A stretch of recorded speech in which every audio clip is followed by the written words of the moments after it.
4:14.03 from Oregon, Jordan Hassett.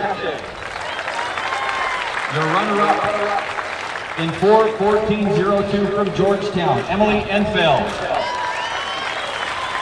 Your national champion in the 1,500-meter run.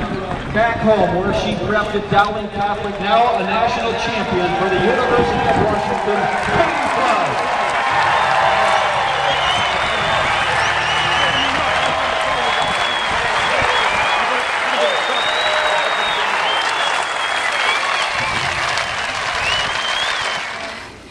It's kind of surreal. I don't think it's really sunk in yet, but I'm so grateful and I'm so thankful to be here and be able to win on my home track.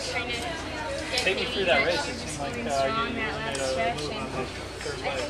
Yeah, I think we went out pretty slow and got boxed in and ended up in the back of the pack, but since it was more strategic, it was easy to make up ground, and then I think the last 700 was pretty quick. And we've been training and we've been preparing for a race like that, so I felt pretty good. I know. It's almost like I would rather get that pack 12 minute Hayward and then I wanted it for a while, and in my head I knew it was possible, and just kind of tried to keep all the nerves out of the way and just run and have fun. You've won a lot of races here at this track. Where does this one rank?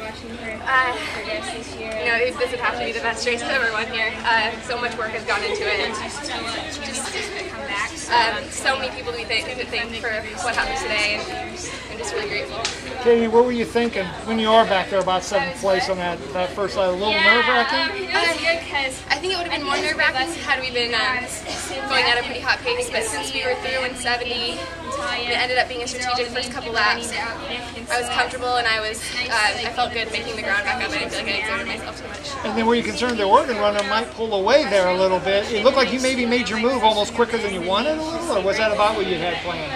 My coach told me not to lead the race until 300 meters, and that's if I felt great. 300 meters I didn't feel great, but the other girls obviously did, and they started to go, and it was a now or never type moment. And then you find yourself in this position of actually trying to hold on then. You take a good enough lead. Nerve-wracking at that point?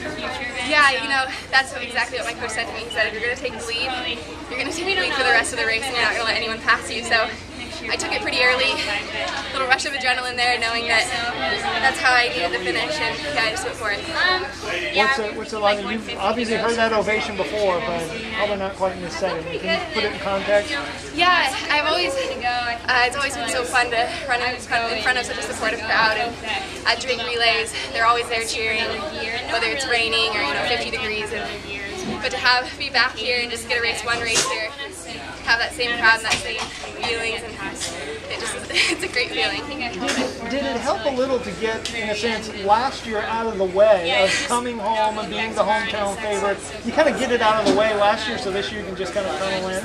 Yeah, I think coming in, I wasn't really ranked to the top few, and that was good for me because the pressure was off, and I still had such a supportive crowd, and they didn't really care how I finished. So I knew, I made it to the final, they would be happy to be cheering me on, and so nothing was really expected. You talk about that, you ran really well indoors, you battled San Diego for a mile and then now the pressure off of you when you come to a final. Is that how you race best? Kind of not having that expectation? I do like racing when I'm not the front girl out there, but saying that, I think it just really depends on how much pressure you're going to put on yourself, and it's something you can control, and it's something I need to be better at, but I think over the years it's something that I really want to progress in, and just controlling my nerves and just being ready to race in any situation. How's this set you up for the trials now? I mean, maybe people you weren't on the radar for the Olympic trials, but this is going to put you there. Yeah, I mean, it wasn't a super fast race, nowhere near PA standard, but it does give me a little confidence going into the next couple weeks of training, and I think the trials will be an experience, and I just hope to enjoy it.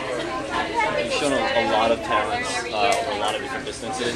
Being an NCAA outdoor 1500-meter champ changed your focus at all as far as what your main event is? I've always enjoyed running the 1500 and the mile the most out of all events, and it was maybe just something that I wasn't the strongest at, but it's good to know that I can succeed here and probably continue to run this event. Awesome job today. Thank you. Congratulations, Kate.